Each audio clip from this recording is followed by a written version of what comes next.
A single gunshot shatters the silence of a Montana night, echoing like thunder across dry fields bathed in pale moonlight. A sheriff lies face down in the dirt, blood pooling darkly beneath him. Footsteps pound closer, voices rise angry and afraid. Lanterns flare, casting accusing shadows on the cabin walls of a woman who's learned long ago that innocence doesn't shield you from accusation. In this place, truth is buried deep beneath greed, whispered lies, and forgotten sins. Trust is scarce, loyalty fleeting, and the law, well, the law often arrives too late or too wrong. Soon a judge will come seeking answers. A woman's fate balanced precariously in his hands, but he carries secrets of his own.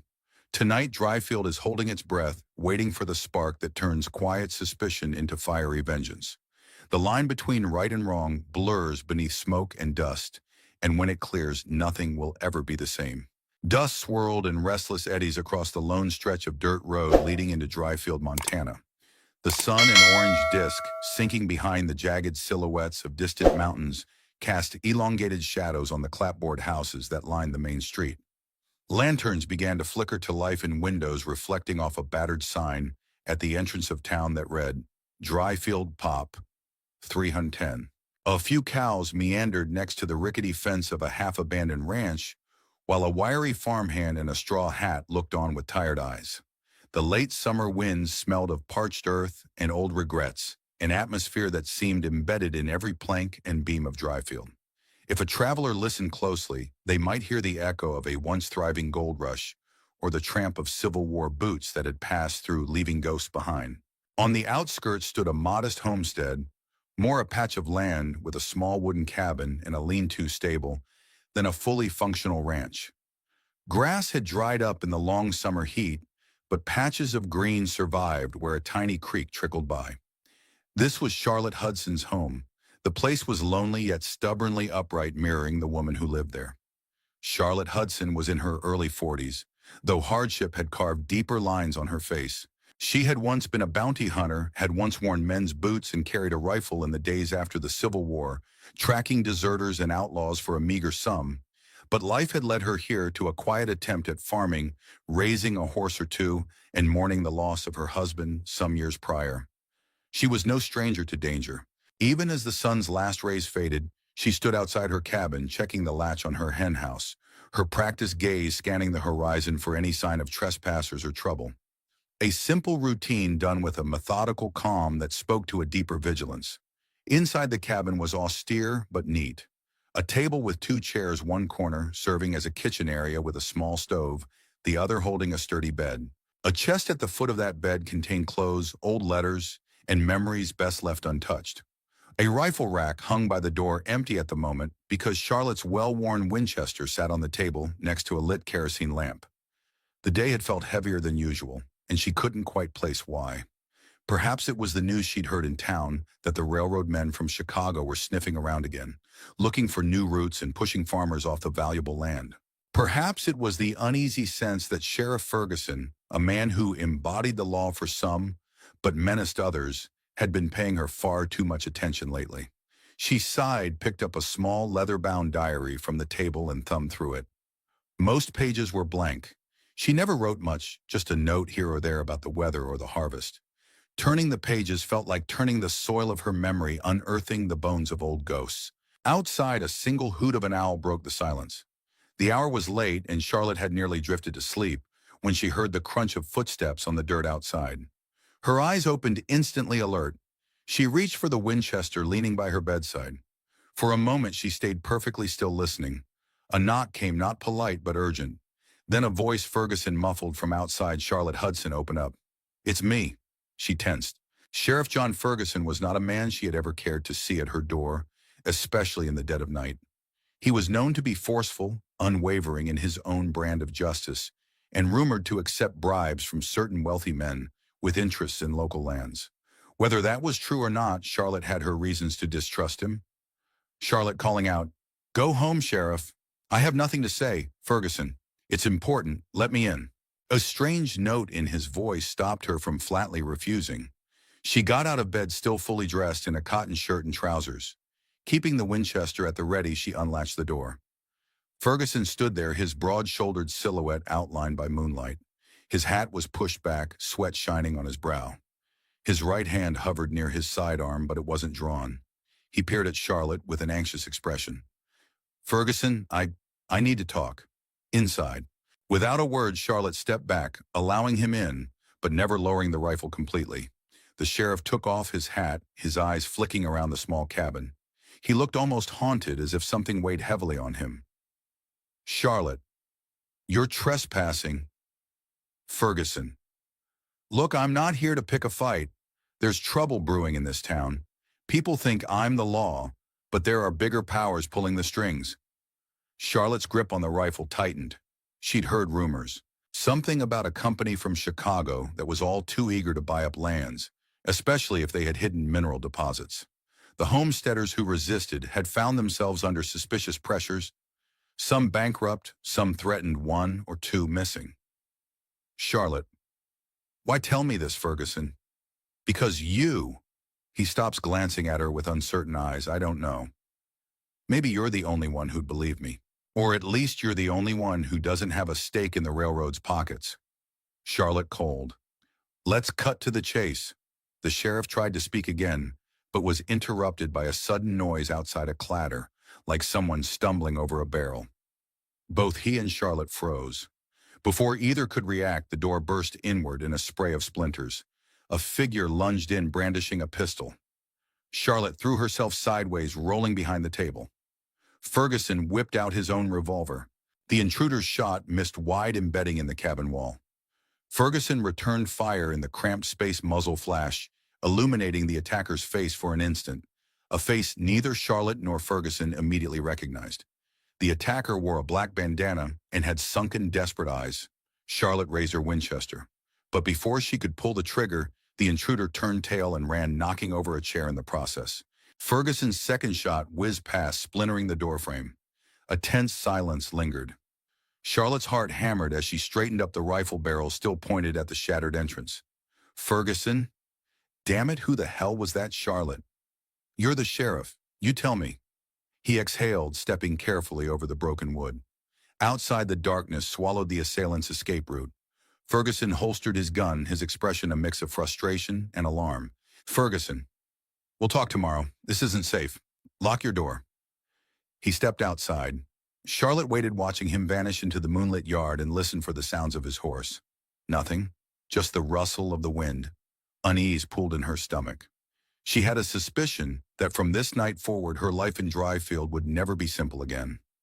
Morning brought a harsh glare of sunlight on the dusty windows of Charlotte's cabin. She hardly slept after that incident. The air felt stale, suffocating. She took a walk around the perimeter, inspecting footprints in the dirt. A scuffle had clearly taken place outside. Boot tracks, one set belonging to the intruder, another to Ferguson, and some partial prints near the water trough. But they led nowhere conclusive. She spent the day trying to go about her chore, but her thoughts were muddled. Why had the sheriff come?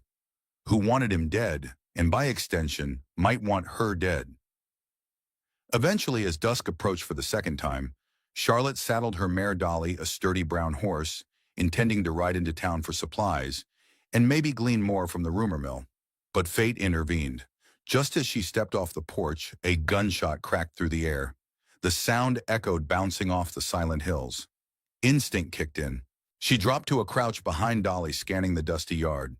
Then she realized something. The shot didn't seem aimed at her. It came from the side of the cabin near the front door. Heart pounding, she crept around, the side rifle in hand. Her boots crunched softly on the dirt.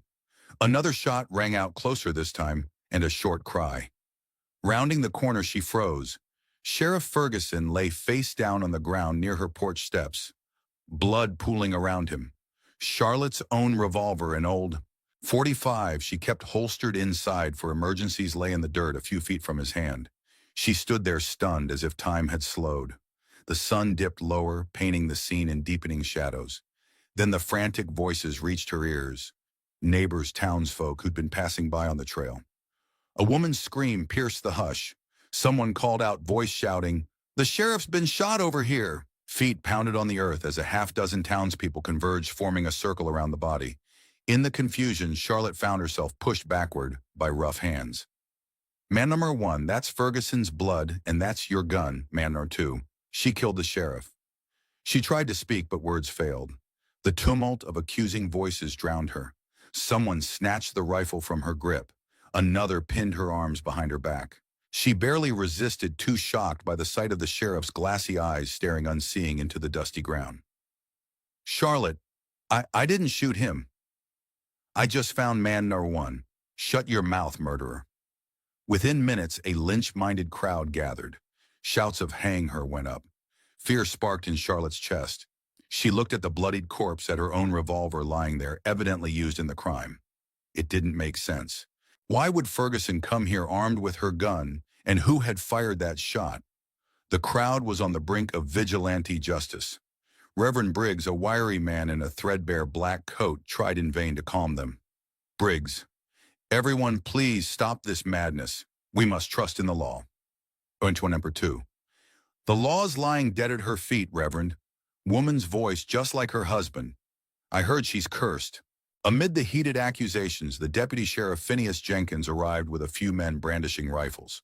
Jenkins was younger, with a nervous twitch around the mouth as if uncertain of his authority in the face of the furious mob. Jenkins raising his arms. Stand back. Let me through. A path opened to the body of Ferguson. Jenkins knelt, pressed two fingers to the sheriff's neck, but found no pulse. He shook his head gravely, then turned to Charlotte. Jenkins, I'm placing you under arrest for the murder of Sheriff John Ferguson. Charlotte swallowed hard, her mind spinning. She realized she had two choices: resist or comply. Fighting her way out might get her shot on the spot, or worse, she'd end up a fugitive. That wasn't the path to truth. Charlotte, fine. I'll come quietly. But I didn't do it. Jenkins said nothing as he ordered two men to bind her wrists. The crowd parted enough to let them pass, but not without jeers and threats. Someone spat at her feet. Another swung a punch that barely missed her. Jenkins pulled her away roughly, and they set off down the main road into town, leaving Ferguson's body to be tended to by a local doctor and the outraged townsfolk. The jail in Dryfield was a squat, single-story building next to the undertaker's parlor. Its thick wooden door and iron-barred windows were a stark reminder of frontier justice, swift and often merciless. Charlotte was shoved into a cramped cell, wrists still bound. A single lantern in the corridor flickered, casting long shadows across the walls. Jenkins, the newly acting sheriff, stared at her from the other side of the bars. Jenkins, I can't protect you if they form a mob. Charlotte, I don't need protection. I need justice. He snorted, leaning against the bars, eyes flicking across her face. He didn't look entirely convinced of her guilt, but he also didn't look like he was about to free her. Jenkins, they want a necktie party. You know that. Charlotte, let them try. She paused, her voice dropping. I didn't kill him. You must see that. A long silence. Outside, the growing crowd gathered in front of the jailhouse, muttering in anger. Jenkins glanced at the window, then sighed. Jenkins, I'll see if the circuit judge can come sooner. Maybe that'll cool them down. He left her with nothing but the dim lantern light and the echo of her own breath. She sank onto the small cot, the rope digging into her wrists. The smell of stale sweat and despair clung to the cell walls. The worst part was the seed of guilt gnawing at her mind. She remembered her own resentment towards Ferguson, how she had disliked his methods, suspected him of dirty dealings. Could someone have framed her, knowing full well the town would immediately assume she'd shot him? Or was there a deeper scheme at play, something that connected last night's intruder to the bullet in Ferguson's back? 2 days passed in suffocating uncertainty. Jenkins managed to keep the mob at bay by promising a swift legal proceeding. The rumor spread that a special judge from the state capitol had been summoned. The tension in Dryfield only grew. Shuttered windows, locked doors muttering on the street corners. People pointed at the jail with a mixture of fear and curiosity. On the third morning, the judge arrived in a modest carriage accompanied by a single outrider. News of his arrival spread fast. Curious onlookers lined the street as the carriage rolled to a stop in front of the courthouse, a small wooden structure with chipped white paint and a rickety porch. A lean man in his mid-40s stepped out wearing a formal black coat and a wide-brimmed hat. His gait spoke of controlled confidence. He carried a leather briefcase in one hand and a quiet sense of authority in the other. This was Matthew Callahan. He exchanged a few words with Jenkins, who greeted him with visible relief. They both entered the courthouse. A hush seemed to settle over the crowd. Inside the building had a single large room lined with benches and a raised dais for the judge. Matthew placed his briefcase on a table near the front. Jenkins explained the situation in hushed tones, telling him about Charlotte, the murder charge, and the local fury. Matthew's face was impassive as he listened, but something flickered in his eyes at the name Charlotte Hudson. He did not openly react yet. A keen observer might have noticed the subtle tension in his posture. Jenkins, we've got her in jail. She claims innocence. But it's complicated. Matthew quietly, bring her to me. We'll hold a preliminary hearing as soon as possible. Jenkins nodded about to leave when Matthew gripped his shoulder lightly. Matthew, keep this quiet, will you, Jenkins? Sure, if that's what you want. And with that, the newly arrived judge was alone. He reached into his coat and pulled out a worn photograph. It showed a younger man with a broad smile standing next to a woman wearing riding trousers and holding a rifle. The edges were faded, the image creased from years of travel. Matthew breathed out slowly, then tucked the photo away. Outside, a wave of tension rippled through the townsfolk as Jenkins returned to fetch Charlotte from the jail. When Charlotte was brought into the courthouse, her hands were unbound, but still red from the rope. She wore the same dusty clothes she'd been arrested in, her hair pulled back in a no-nonsense ponytail. She walked with her chin up, but a flicker of uncertainty played in her eyes. She stepped in front of the judge's bench, expecting to see an older, stern-faced magistrate. Instead, she was met with the sight of a man she recognized, a face from her past, etched with time, but unmistakable. She froze, and for a heartbeat so did he. Matthew Callahan, a name that once meant more to her than she'd ever admitted. They had hunted outlaws together in those wild years, after the war, shared close calls, shared more than friendship. But that was half a lifetime ago. He cleared his throat, schooling his expression into a mask of professionalism. Matthew, the court will come to order. He glanced at Jenkins' sheriff, read the charges. Jenkins stood in front of a small gathering of onlookers, most of whom were either local business owners or curious townspeople.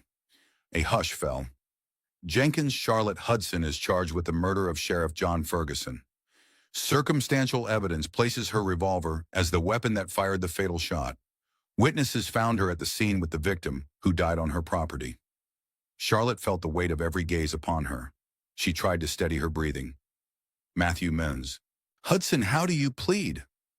Her lips parted, but she hesitated. She could feel his eyes on her.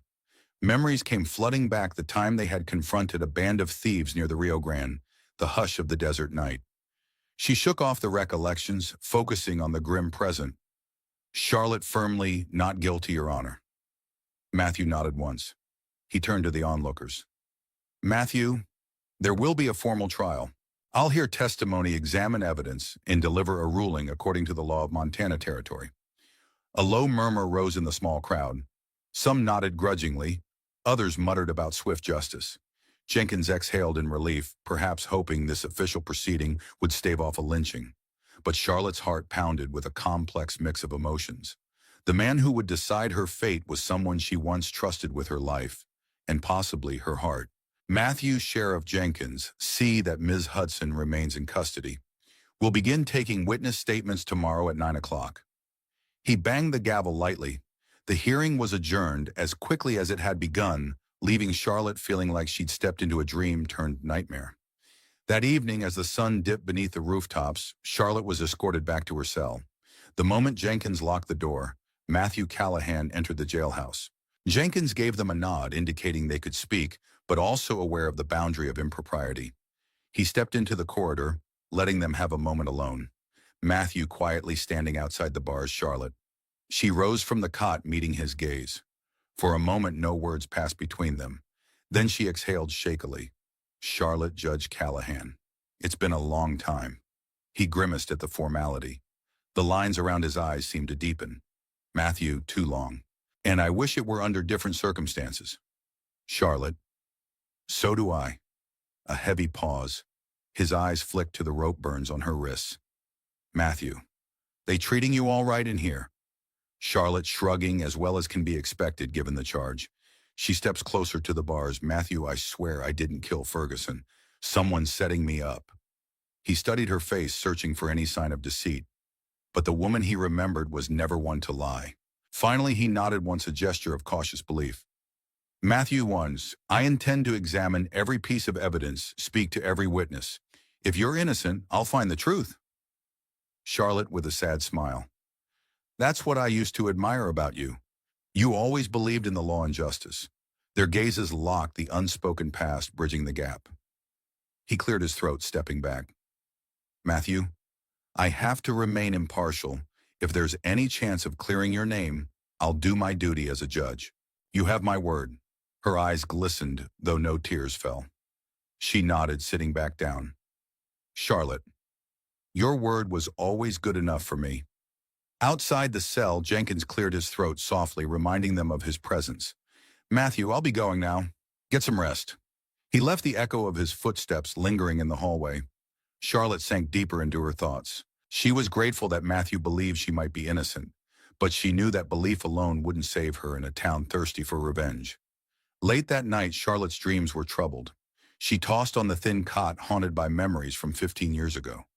She saw herself riding alongside Matthew, both wearing dust-covered clothes and battered hats, trailing a band of Confederate raiders turned outlaws. Gunfire erupted in the desert dawn. The metallic taste of fear filled her mouth. Then the face of a wounded man, Richard Cole, pleading for mercy. Images blurred. The dream shifted to her old homestead in the South, set ablaze by retreating soldiers. She was a girl then cowering behind a barn. The flames raged, devouring her family's land.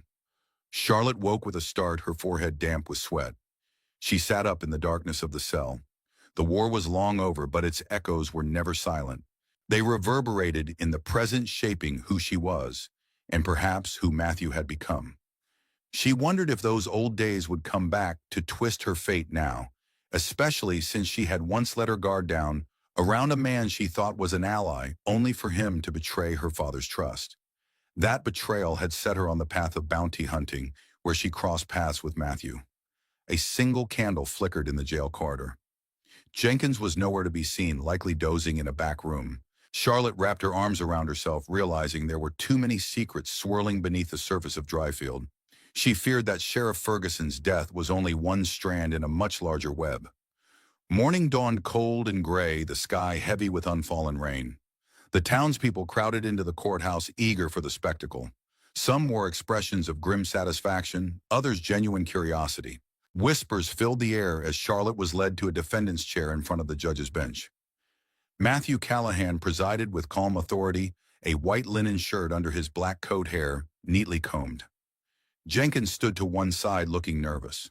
On a small table, the revolver that killed Ferguson was laid out as Exhibit A. Matthew, bring forth the first witness. A stout man named Reuben Crow, known around Dryfield as the proprietor of a local stable, took the stand. He removed his hat and fidgeted clearly, uneasy under the scrutiny. Matthew, state your name for the record. Crow, Reuben Crow, sir. Matthew, did you see or hear anything on the night of Sheriff Ferguson's death? Crow recounted how he was delivering a load of feed near Charlotte's property when he heard a gunshot. By the time he arrived, he saw Charlotte standing over Ferguson's body with a gun on the ground. His testimony was consistent, but offered no insight into whether she actually pulled the trigger. Next came Mary Collins, a laundress who had also been passing by. Mary, I saw her plain as day with that pistol, and the sheriff was bleeding out right there on her porch. She sniffed, dabbing at her eyes as though even the memory horrified her. Some in the audience nodded, convinced. Others exchanged skeptical looks. The tension in the room became thick as the prosecution, in this makeshift frontier trial, essentially Jenkins' reading statements, presented the revolver's significance. The matching bullets were lodged in Ferguson's body. The gun was registered to Charlotte. Matthew maintained a careful neutrality, but his eyes flicked to Charlotte at intervals. She wore a stoic expression, refusing to break down. When given the chance to speak, she firmly stated she had been inside her house when the shot rang out and found Ferguson already down. She insisted her gun must have been stolen or planted. Charlotte, it was locked in my trunk the night before. I never brought it outside. A ripple of doubt went through the crowd. Some believed her, others remained unconvinced. Then, as if on cue, a young boy slipped timidly into the courtroom, accompanied by his mother. The boy's eyes darted nervously, scanning the unfamiliar faces. Matthew, who is this mother? My son, Timothy. He, has something he wants to say. A low murmur spread. The mother guided Timothy to the witness stand, helping him climb onto the seat. Matthew's son, do you understand that you must tell the truth? Timothy nodded wide-eyed. Jenkins glanced uncertainly at Matthew, then back at the boy. Jenkins. Go on, Timothy. We're listening. Timothy softly, I was playing near Miss Hudson's place that night. He paused, gulping. I saw Sheriff Ferguson ride up to her door. Alone. He got off his horse like he was supposed to meet someone. Matthew leaned forward, brow creasing. Matthew, did you see Miss Hudson come out? Timothy shook his head. Timothy. No, sir. The door was shut. Then I heard a loud bang, and the sheriff fell. A man ran off around the side of the house. Couldn't see his face. He was wearing dark clothes. A collective gasp. This was the first time anyone mentioned seeing another figure. Charlotte's eyes snapped to the boy, gratitude mingling with tension. Matthew, you're certain it wasn't Miss Hudson? Timothy, I'm sure. This man was wearing a black coat and had a big hat. Jenkins scratched his chin, uncertain. The crowd murmured in disbelief. Some scoffed, calling it a child's imagination, but others looked uneasy. Matthew dismissed Timothy and his mother with a nod of thanks. That testimony planted a seed of doubt in the courtroom. Still, the murder weapon remained Charlotte's own gun. A brief recess was called, and everyone spilled out onto the courthouse steps. The sky threatened rain thunder rumbling in the distance. Charlotte was escorted back to her cell. Onlookers gave her a wide berth now, unsure what to believe.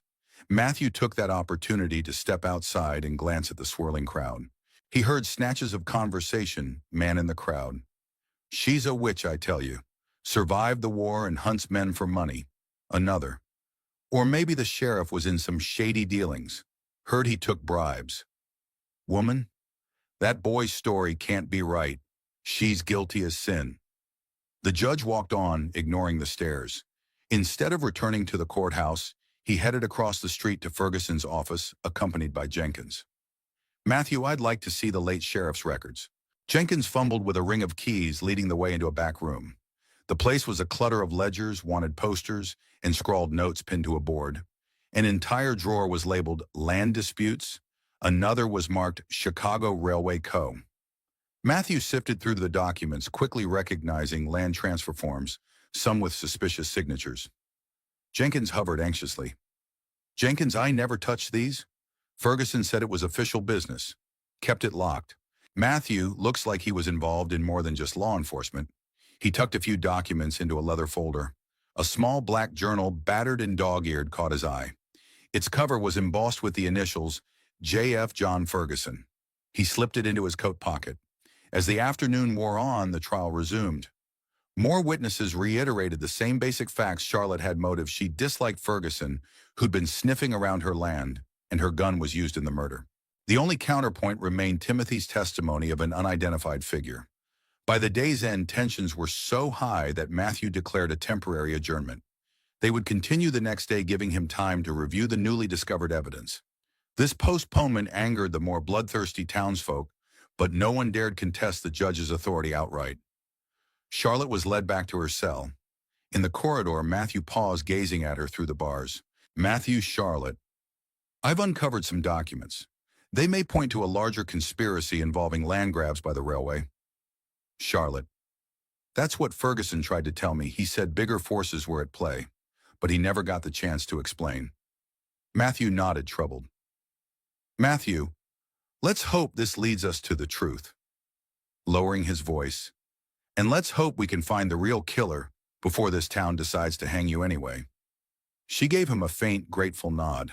His words were a reminder that frontier justice often bowed to vigilante fury if a more convincing suspect didn't emerge. Outside, thunder rumbled again, closer now. Night descended on Dryfield with an ominous chill. That night, a storm finally broke over the town. Lightning forked across the sky, illuminating the deserted streets. Rain hammered the jail's roof, dripping through cracks in the shingles. Charlotte tried to sleep, but found herself restless, staring at the flickering lantern shadows.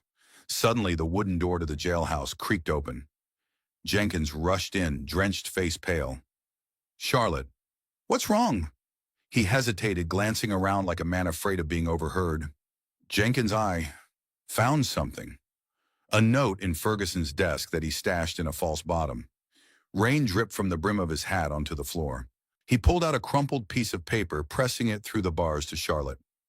Jenkins. There's a name on there. Edward Black, someone who's been buying up land. But I can't find any record of him. Not local. Might be from Chicago. Charlotte read it, heart-pounding. It seemed to confirm that Ferguson was extorting farmers on behalf of this Edward Black, who planned to resell or lease the land to the railroad for a huge profit. Charlotte. So he was dirty after all. And maybe when Ferguson grew a conscience or tried to back out, they silenced him. Jenkins gulped, nodding. Jenkins folks assume you had a grudge, but maybe the real motive's bigger than all of us. He hesitated again, as if wrestling with a decision. Jenkins, I'll testify tomorrow about this note. Maybe it'll help. Charlotte thanked him with a grateful smile. She recognized the risk he took. If the real puppet masters behind the Edward Black found out Jenkins was cooperating, he could be next on the hit list. The storm raged on, lightning casting fleeting arcs of brightness into the cell. Charlotte clutched the note, feeling a glimmer of hope. If she could prove a conspiracy, she might clear her name and find justice for Ferguson's murder. Little did she know that this was just the first layer of a far darker conspiracy. A half-hour later, as the storm began to abate, Charlotte dozed fitfully. She was startled awake by hushed voices outside the jailhouse window. Pressing her ear to the bars, she caught fragments of conversation, someone cursing under their breath. She recognized one voice as Jenkins. Jenkins outside. "Damn it, who are you?" A scuffle ensued. A muffled grunt, then silence. Charlotte's pulse spiked. Had Jenkins been attacked? She rattled the cell door, shouting, "Charlotte Jenkins. Can you hear me?" No response. Footsteps retreated in the puddles outside. The jailhouse door remained shut. She was alone, locked and helpless. Minutes crawled by. Finally, the door creaked open, revealing Jenkins. He staggered in, clutching his side. Blood seeped through his fingers. Charlotte. Oh, God, what happened? He stumbled toward her cell, his face ghostly pale. Jenkins weakly. Someone jumped me, told me to keep my mouth shut about. He collapsed to his knees about Edward Black. Charlotte's stomach churned. She reached through the bars trying to help him, but could only watch as he slumped forward unconscious. She shouted for help until her voice was hoarse. Eventually, a deputy on night patrol heard her cries. Jenkins was carried away to the local doctor. Charlotte's mind whirled. Now she was certain whoever orchestrated Ferguson's murder was alive and active in Dryfield, and they would kill again to keep their conspiracy hidden. A bleak dawn arrived.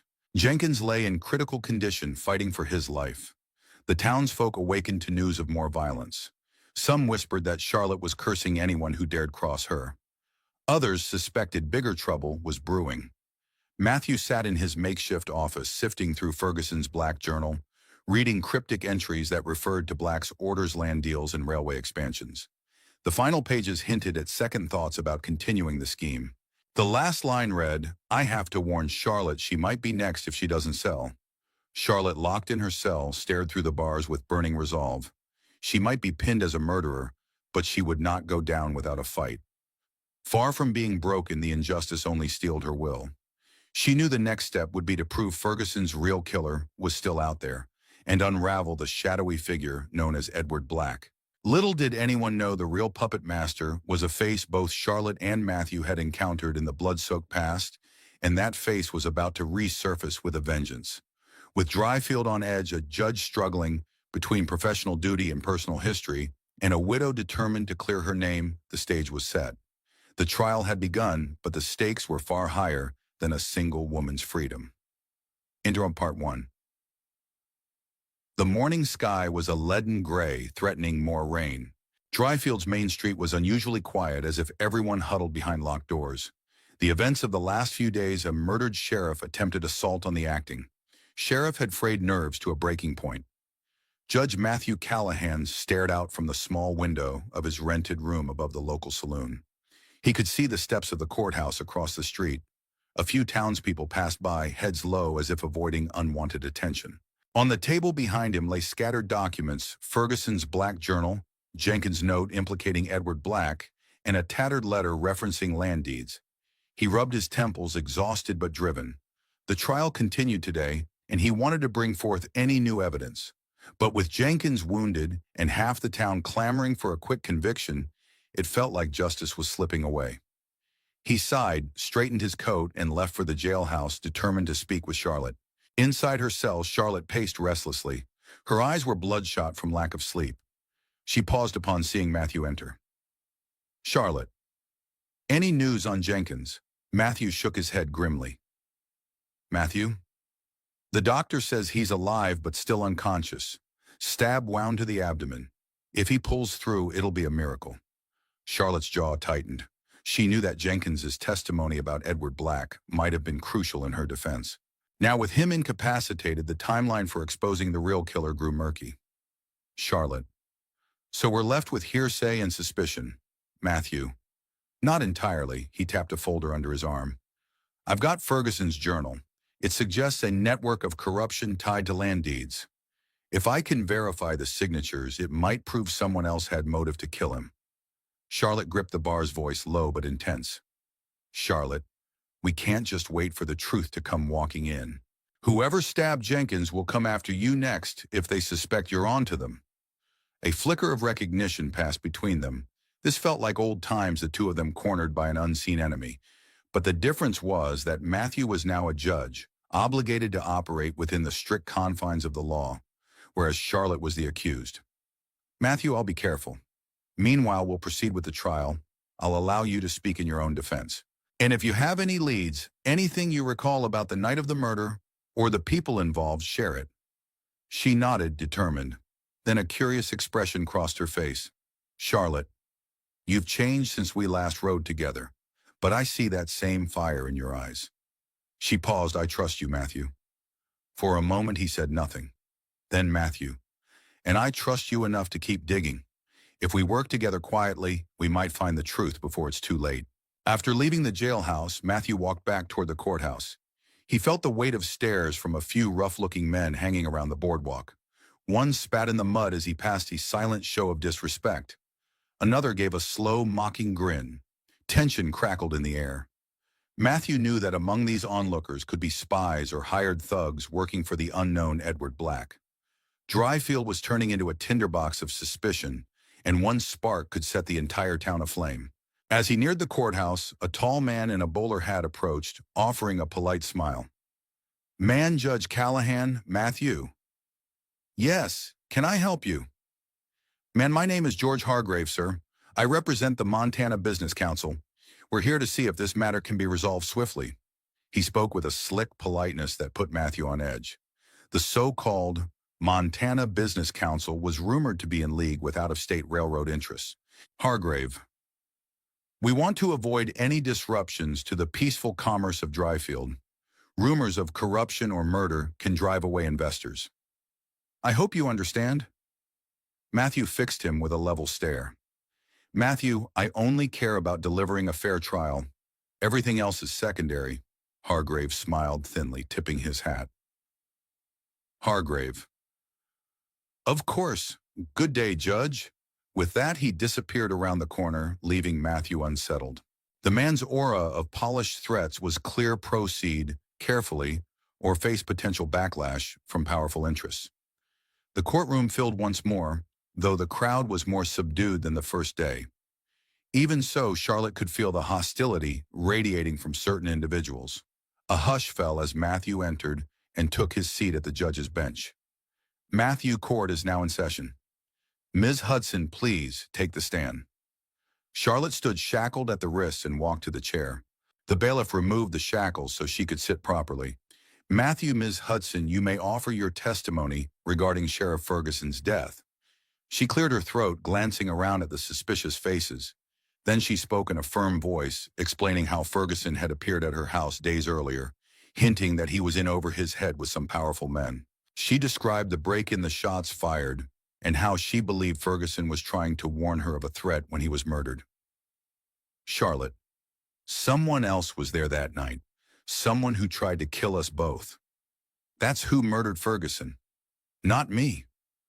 A ripple of murmurs went through the gallery. The local blacksmith arms folded, muttered something about women telling tales.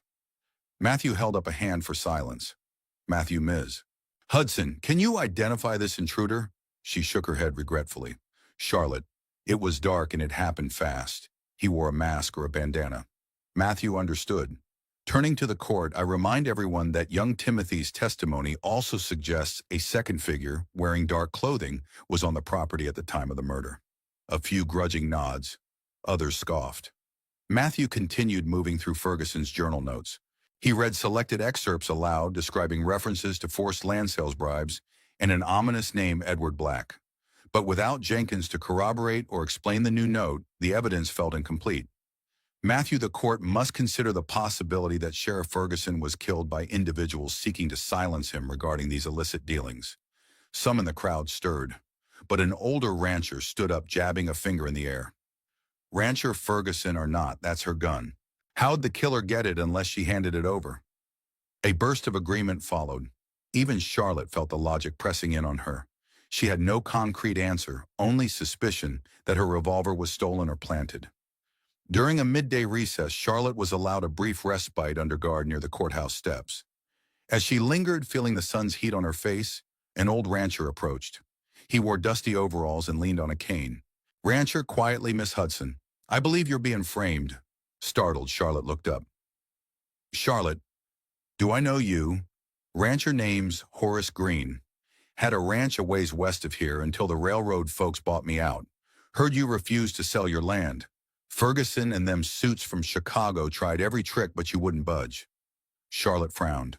This was news she hadn't realized. She was specifically targeted for her property, but it made sense.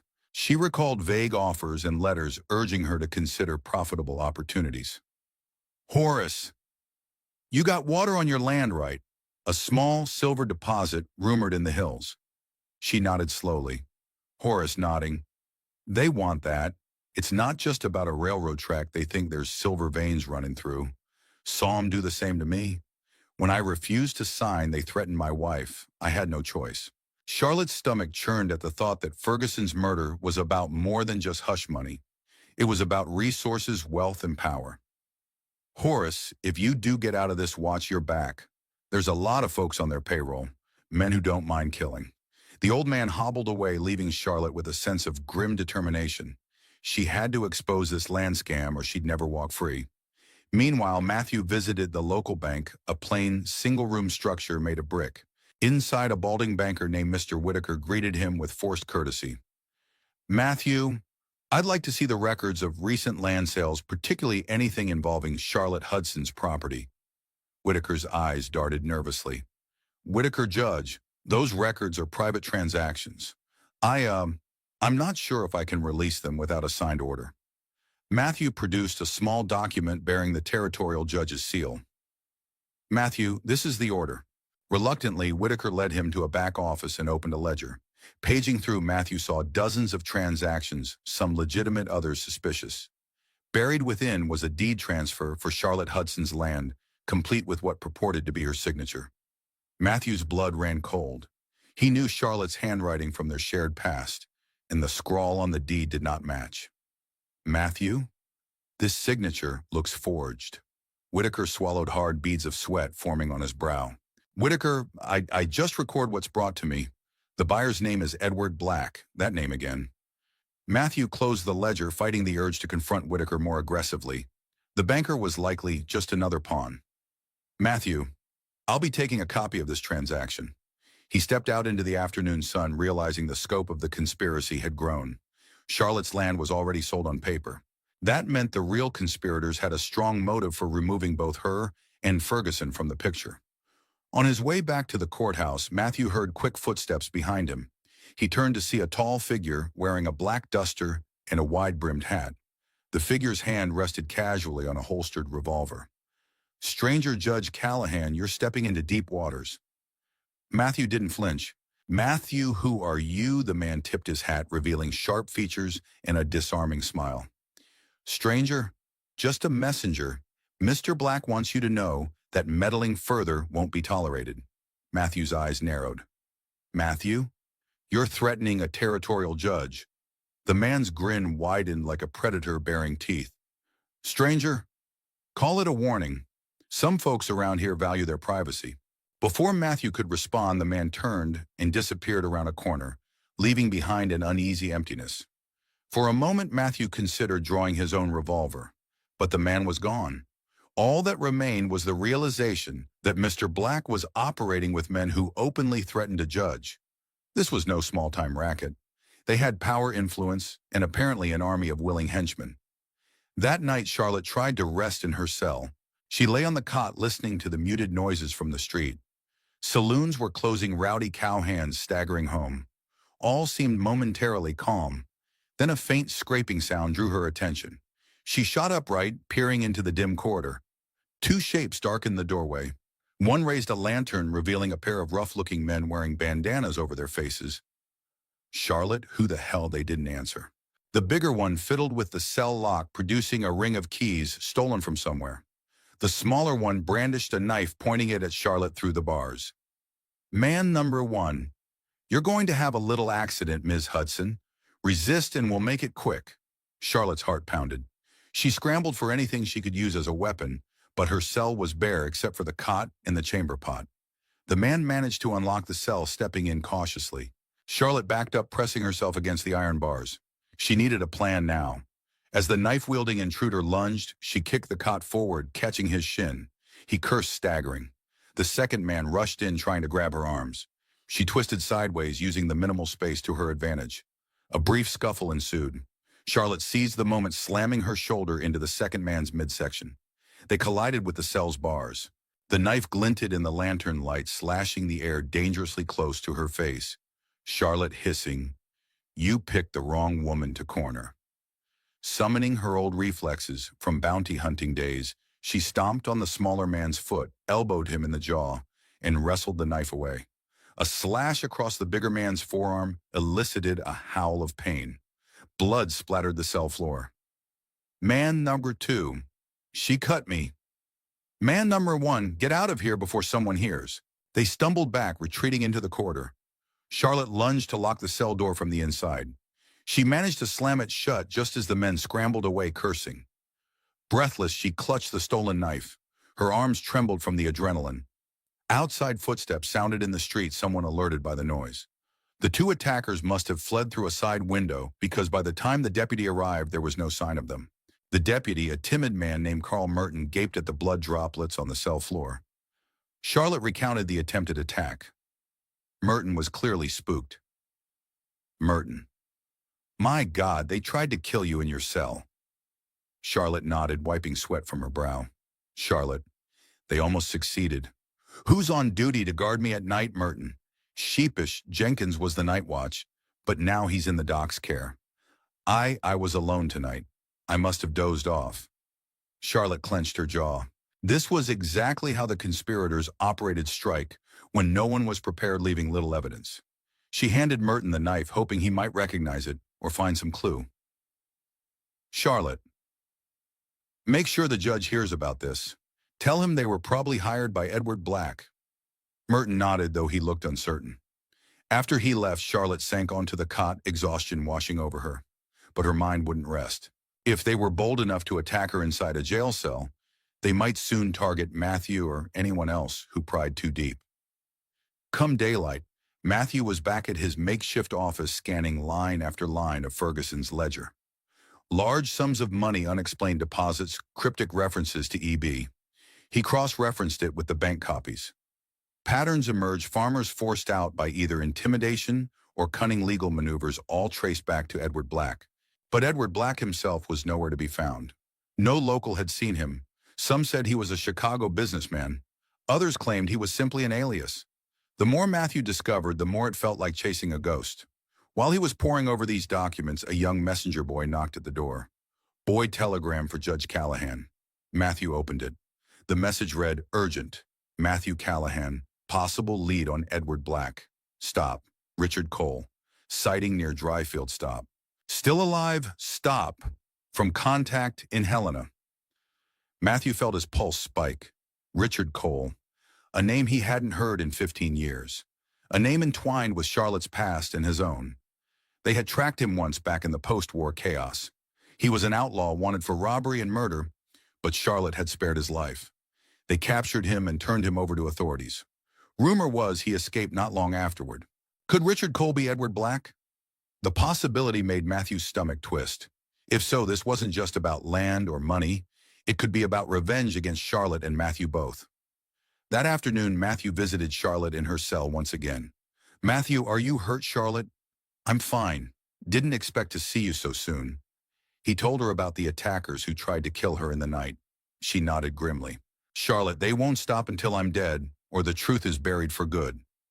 Matthew handed her the telegram regarding Richard Cole. He watched her expression as she read it. She went pale, knuckles whitening around the paper. Charlotte Cole. I should have known. We let that snake live. Matthew nodded, an undercurrent of regret in his voice. "Matthew, we both did. We thought turning him in was enough. But if he's really Edward Black, it means he spent years building a new identity and a network." For a moment, they were two old comrades again, sharing the burden of a past decision. Charlotte clenched her jaw. "Charlotte, then we have to prove it and stop him. If he's forging deeds, buying off politicians, he'll come for you next."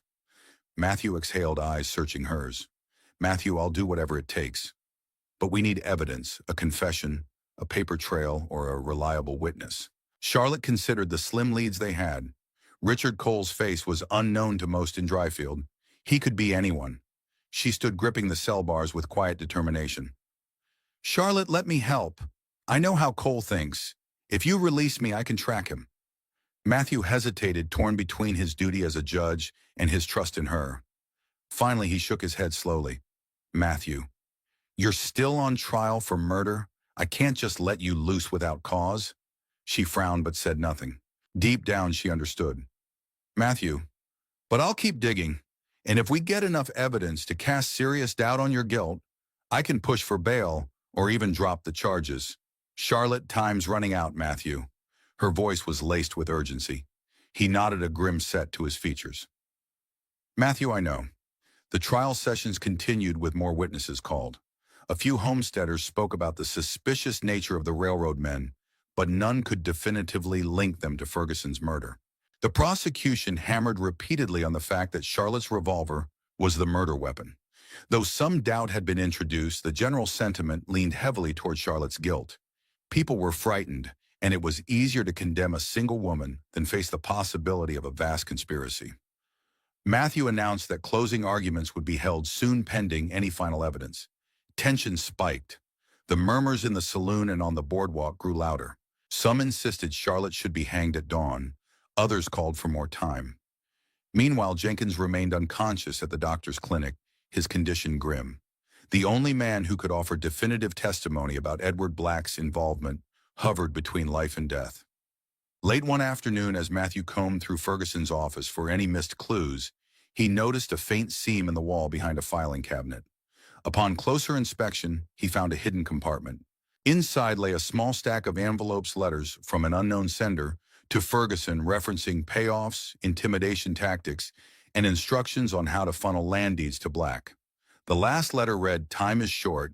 Either secure Miss Hudson's land or remove her as a problem. Our mutual friend Cole expects results. Don't fail him." Matthew stared at the name Cole, so it was official. Ferguson's letters confirmed that Richard Cole was behind the entire scheme. He must have rebranded himself as Edward Black, but continued to use his old name among trusted circles. Matthew, under his breath, "We have you now, you bastard." He pocketed the letters, adrenaline surging. This was the piece they needed to link Richard Cole to Edward Black. Enough to prove Charlotte was not the one with motive he was. That evening, Matthew hurried to the jailhouse, ignoring the suspicious glances of onlookers. He found Charlotte sitting in her cell, her posture tense. "Matthew, I found letters tying Cole directly to Ferguson. That should be enough to cast serious doubt on your guilt." Charlotte's eyes lit with relief, but then her expression turned somber. "Charlotte, that's good. It might save my neck from the hangman, but Cole is still out there forging documents and killing anyone who crosses him." Matthew nodded in agreement. "Matthew, we'll set a trap. Tomorrow I'll announce in open court that I have evidence implicating Edward Black, Richard Cole in Ferguson's murder. If Cole is in town, he might make a move to silence us." Charlotte breathed deeply, recalling the cunning mind of Richard Cole from years ago. Charlotte. He won't act alone. He'll send henchmen first. You'll need protection. Matthew with a small smile. I'm not the same man I was. I've learned to handle danger differently now. She gave him a wry look, remembering the fearless bounty hunter he once was. Charlotte. That's good to hear. A pause, Matthew. I'm sorry about everything.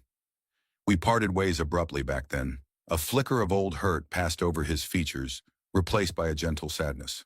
Matthew, we both had our reasons. War changed us. But right now, let's focus on getting you exonerated. We can talk about the past later. She nodded grateful.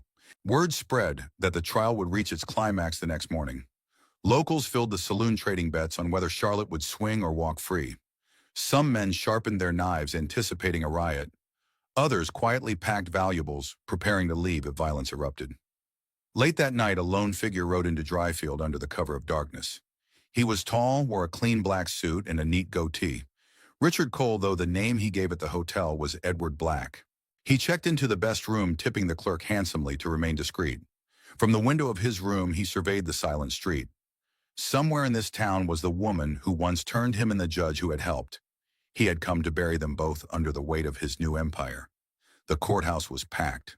People spilled out onto the porch, craning to glimpse the proceedings. A heavy sense of anticipation clogged the air. Inside, Charlotte stood at the defense table. Matthew took the bench, a file of letters at the ready. Matthew, this court will now hear final arguments in the case of Charlotte Hudson. A hush fell. The prosecutor, a local attorney of dubious skill named Mr. Alden, outlined once again how Charlotte's gun was the murder weapon and how her contentious relationship with the sheriff provided motive. He ended with a fiery condemnation. Alden, she is a killer, plain and simple, and must pay for her crime, the crowd muttered. Then it was Matthew's turn to introduce the new evidence. Matthew, I present to the court these letters discovered in a hidden compartment in Sheriff Ferguson's office. They indicate a conspiracy to force landowners, Ms. Hudson included, to sell their property at meager prices. The orchestrator is a man named Richard Cole, operating under the alias Edward Black. A wave of murmurs and gasps swept through the room. Some recognized the name Cole from old outlaw days. Others realized that Edward Black might be in the very room. Matthew, according to these letters, Sheriff Ferguson sought to warn Ms. Hudson instead of continuing the fraud. It's highly plausible that Cole, feeling betrayed, arranged Ferguson's murder using Ms. Hudson's stolen gun to frame her. He held up the letters, letting everyone see them. Matthew, as the presiding judge, I find there is overwhelming reason to doubt Ms. Hudson's guilt. I move to dismiss the charges pending further investigation. Outrage, disbelief, and relief erupted simultaneously. The spectators broke into heated debate. Matthew banged the gavel, calling for order. Matthew, unless there is compelling new evidence of Ms. Hudson's guilt, this court cannot in good conscience convict. Just then, the double doors of the courthouse swung open. Standing there, flanked by two armed men, was Richard Cole himself, immaculate in his black suit. He strode in commanding silence with his mere presence. Cole, well, a travesty of justice, if I've ever seen one. His voice was smooth, cultured, hiding steel beneath velvet. Matthew rose, heart hammering. Charlotte stood, eyes narrowed. She recognized him instantly, though time had changed his once ragged appearance into that of a polished magnate. Matthew, Mr. Cole, or should I say Mr. Black. Cole feigned surprise, stepping forward. Cole, I'm an investor, Your Honor, representing a legitimate railroad interest. These claims against me are slander. He surveyed the crowd, some of whom looked awed by his refined manner. Then he flicked his gaze to Charlotte, a cold smirk twisting his lips. Cole, my old friends, how pleasant to see you both alive and well. He turned to the gallery. I'm here to set the record straight. Matthew signaled to the deputy to keep an eye on Cole's armed escorts. They hovered near the back, hands on their weapons. The crowd parted warily, sensing danger. Matthew, if you're here to provide evidence, Mr. Cole, you'll do so under oath. Cole nodded graciously. Cole, of course, I have nothing to hide. A cunning glint shone in his eyes. He allowed himself to be sworn in, then stood at the witness stand posture, relaxed as if this were a business negotiation rather than a murder trial. Cole, The letters you hold are forgeries designed to incriminate me. I never ordered the death of Sheriff Ferguson. I never met him, in fact. Someone is using my name to smear a reputable company. Matthew held up a letter pointing to the signature R. Cole. Matthew, you deny that's your handwriting. Cole pretended to glance at it disinterestedly. Cole, absolutely. His composure was eerie, unnerving Charlotte.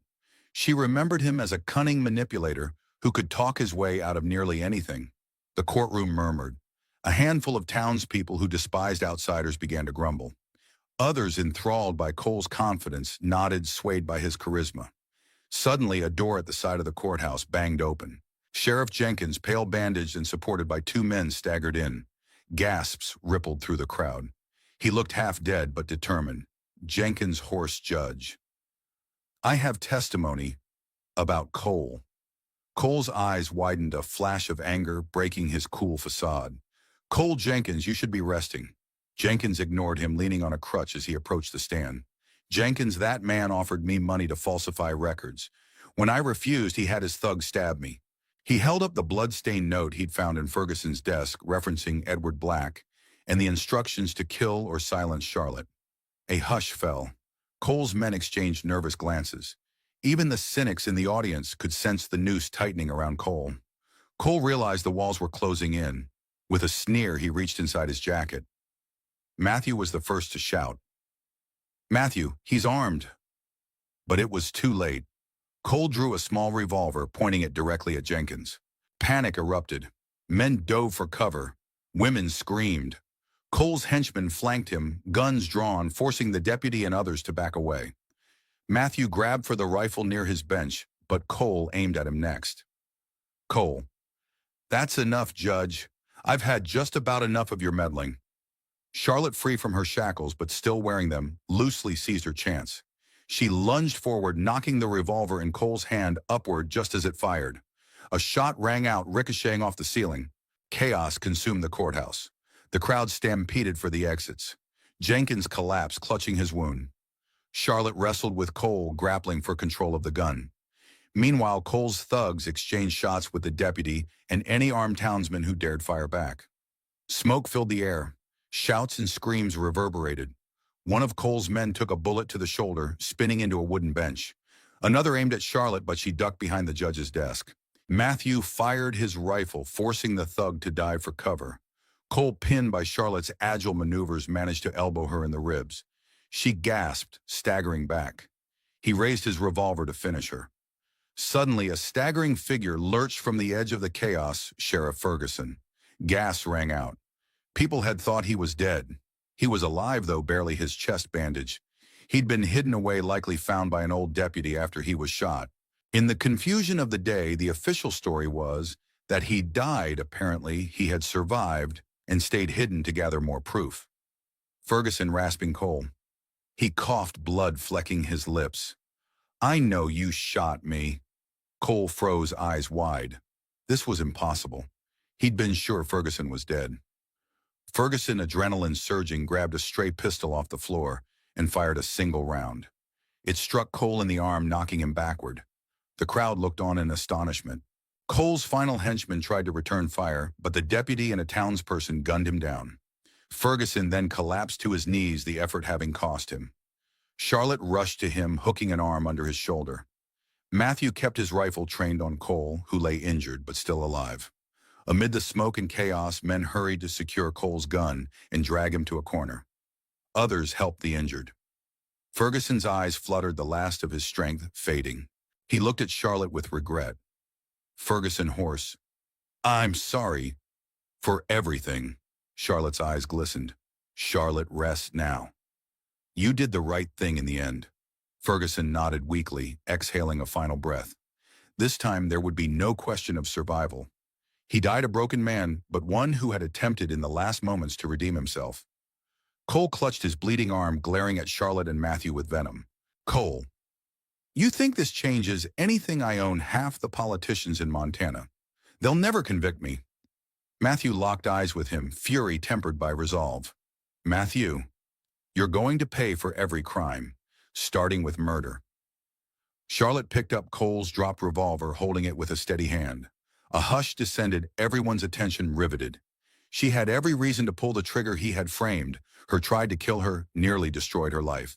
But she remembered the cost of violence. She tossed the gun aside. Charlotte, I won't stain my hands with your blood, Cole. I'll let the law finish this. Cole smirked. Cole, the law don't make me laugh. At that moment, Matthew's voice rang out, authoritative. Matthew, by the powers vested in me as a territorial judge, I place you under arrest for conspiracy, fraud, and murder. Any person who aids you now will face the same charges. A few local men raised their rifles, stepping forward to ensure Cole didn't escape. The gambler's smirk slowly faded. The townsfolk, shaken but emboldened, formed a tight ring around Cole. Matthew and Charlotte exchanged a knowing look. This place was far from any official prison. In frontier justice, a murderer of Ferguson's stature, especially with multiple confirmed victims, could face a swift penalty. Cole derisive. You can't just kill me. A judge can't declare a death sentence on the spot. Matthew straightened, recalling an archaic territorial law that had never been repealed, one that allowed a sitting judge to enact summary execution for capital crimes if the local authorities deemed it necessary. Matthew, under Montana's war-era ordinances still on the books in Dryfield, the penalty for murder and high treason can be carried out immediately if the accused is caught in the act. Cole's eyes flicked around, searching for sympathy. He found none. The crowd wanted blood. They had seen him shoot at them, murder their sheriff twice in a manner of speaking, and bribe or threaten their neighbors. Matthew Richard Cole, also known as Edward Black for the murder of Sheriff John Ferguson, conspiracy to commit fraud, and attempted murder of Charlotte Hudson, by pronounced sentence of death. Cole's face contorted in rage and desperation. Cole, this is insane. I have rights. Charlotte locked eyes with him, a mix of pity and finality in her gaze. Charlotte, you had choices, Cole. You chose greed and blood. The men dragged him outside amid a rising chorus of the townspeople, who demanded immediate justice. A rope was flung over the sturdy beam of the courthouse porch. Cole struggled, shouting curses, but the crowd was beyond mercy.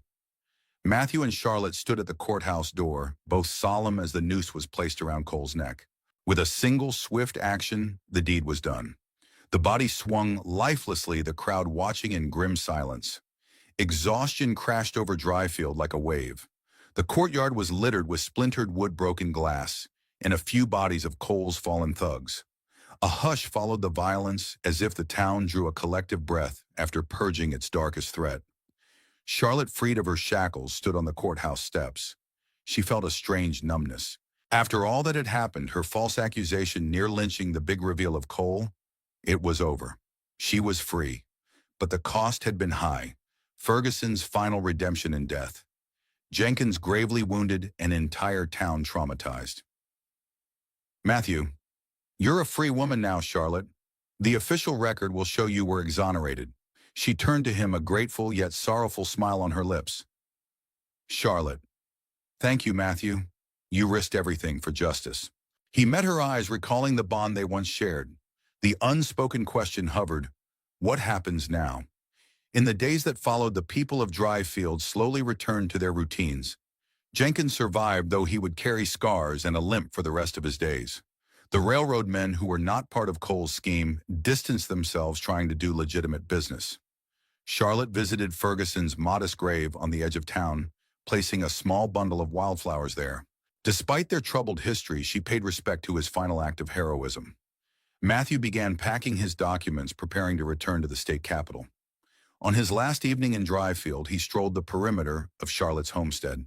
There he found her on the porch, staring at the horizon. Matthew, beautiful sunset. She nodded, the golden light catching the angles of her face. Charlotte seems almost peaceful, doesn't it? A comfortable silence stretched, filled with shared memories. Matthew, I'll be on my way soon. Governor's likely to call me back for the next circuit. She turned, something in her eyes, wanting to speak but unsure how. Charlotte, thank you for everything. And I'm sorry for the past. If you ever want to talk about old times, you know where to find me. He took a step closer, his hat in his hands. Matthew, Charlotte, we've both lived in the shadows of old regrets. But maybe it's time we let them go. She exhaled softly. Charlotte. You mean that he nodded sincerity in every line of his face? Matthew, I do. They stood close, the hush of dusk around them. No more words were needed. The coming night might still bring challenges, but for now they had found a sliver of peace and an echo of the bond they once shared. End of part 2. A few weeks passed since the dramatic showdown in Dryfield. The dust had begun to settle, but the echoes of the event reverberated through the Montana territory. Word spread rapidly about how Judge Matthew Callahan and Charlotte Hudson had exposed a criminal conspiracy. Tales of Richard Cole's summary execution circulated, becoming something of a legend. Some called it frontier justice. Others decried it as vigilante brutality. Charlotte found herself neither fully lauded nor ostracized. Some townsfolk still eyed her warily, remembering how close she came to the gallows. Others gave her grateful nods in the street, acknowledging she had played a pivotal role in unmasking the real villains. She continued her quiet life on the farm, but the land deals she discovered weighed on her mind. Meanwhile, Matthew traveled back to Helena, the territorial capital, to deliver official reports on the incident. Governor McDowell, an imposing figure with a broad mustache and sharp eyes, took a particular interest in the scandal. Certain wealthy men who had quietly supported Cole found themselves under scrutiny. Yet the machinery of politics turned slowly. One chilly morning, as Charlotte tended her garden, a rider approached an official courier from the capital. He dismounted, dusting off his coat. Courier Charlotte Hudson. She straightened, wiping dirt from her hands onto her trousers. Charlotte, that's me. He handed her a sealed envelope with the governor's crest. She took it with cautious curiosity. Breaking the seal, she read, "To Ms. Charlotte Hudson. By order of Governor McDowell, you are requested to appear before a special tribunal in Helena regarding land disputes and the death of John Ferguson. You will travel at the territory's expense. Signed, Governor McDowell." Charlotte's stomach knotted. She thought the matter was done. Why summon her now? She guessed it had something to do with the unresolved issues around the forged deed to her land and other properties Cole had illegally acquired. As she glanced up, the courier added, "Courier, your presence is requested within the week. There will be a hearing to address the ownership of the lands involved in Mr. Cole's fraud." She nodded slowly. This was a chance to finally reclaim her land without further question. But also it meant stepping into the heart of territorial politics, a place where threats might linger. Still, Charlotte decided she wouldn't hide. She'd face whatever waited for her in Helena. 2 days later, Charlotte arrived in Helena on horseback, leading a second horse carrying her few belongings. The capital bustled with stagecoaches, wagons, and men in suits hurrying about. Tall brick buildings contrasted sharply with the rough wooden structures of Dryfield. She made her way to the designated address, a stately building serving as a temporary courthouse. Inside, she found Matthew in a hallway deep in conversation with a pair of officials. He spotted her and excused himself as striding over with a warm, if slightly reserved, smile. "Matthew, Charlotte, I was hoping you'd come." She inclined her head, returning a faint smile. "Charlotte, got the governor's summons. Any idea what he wants?" Matthew led her to a quieter alcove away from prying ears. "Matthew, it's not just about your land. There's a faction here that wants to set an example, a thorough legal resolution to the entire conspiracy. Some people are calling for you to testify against influential figures who might have been complicit with Cole." Charlotte's eyes narrowed. She'd suspected as much. "Charlotte, if it helps bring real justice, I'll do it. But I'm not naive. Powerful men don't like to be exposed." Matthew nodded, concern evident in his eyes. "Matthew, precisely. That's why the governor requested me to oversee a formal hearing. It's an extension of my judge's authority. He thinks it'll lend legitimacy to the proceedings." She paused, absorbing that news. "Charlotte, you'll be the presiding judge again?" "Matthew, in an advisory role, yes. The official panel includes the governor himself and a few appointed members of the territorial council. But I'll be there to ensure the evidence is handled properly." Charlotte exhaled. She trusted Matthew more than any other figure in the legal system, but the labyrinth of politics in Helena might prove more treacherous than a dusty western street. That evening, Charlotte and Matthew found themselves sharing a meal at a modest inn near the courthouse. The city hummed with activity, even after sundown lamps lighting the streets. distant piano music drifting from upscale saloons. They ate in relative silence for a while, each lost in thought. Finally, Charlotte spoke. Charlotte, I never thought I'd set foot in a place like this again, not after everything. She left the past unspoken, her years of drifting after the war, the bounty hunts, the fleeting partnership with Matthew. He looked up, meeting her gaze. Matthew, life has a way of circling back to old crossroads. Maybe it's time we settle some things. He hesitated, then continued quietly. Matthew, about Richard Cole. I keep replaying it in my mind. We caught him once, turned him over to the authorities. They let him slip away. Charlotte, that's not on us, Matthew. Matthew, no, but I can't help wondering if we could have done more. He sighed. A part of me feels responsible for the deaths he caused. Charlotte reached across the table, resting a hand on his. Charlotte, we did what was right. That's more than most people manage. He offered a small, grateful smile. The conversation shifted to simpler topics. The stage lines to Helena, the local shops, how the city had grown since they last visited. Yet beneath the surface, both felt the undercurrent of unresolved emotions, an unspoken question of what might have been had life circumstances not torn them apart.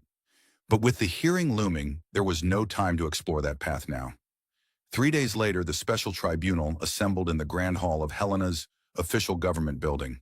Governor McDowell presided at a long table flanked by 2 gray-haired council members. Matthew sat at one end, stacks of documents in front of him.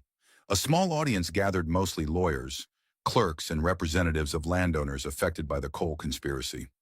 Charlotte stood among them, wearing a conservative black blouse and skirt, her hair tied back. She noticed a few men in dark suits eyeing her, whispering among themselves. She recognized the type powerful businessmen who resented any threat to their financial ambitions.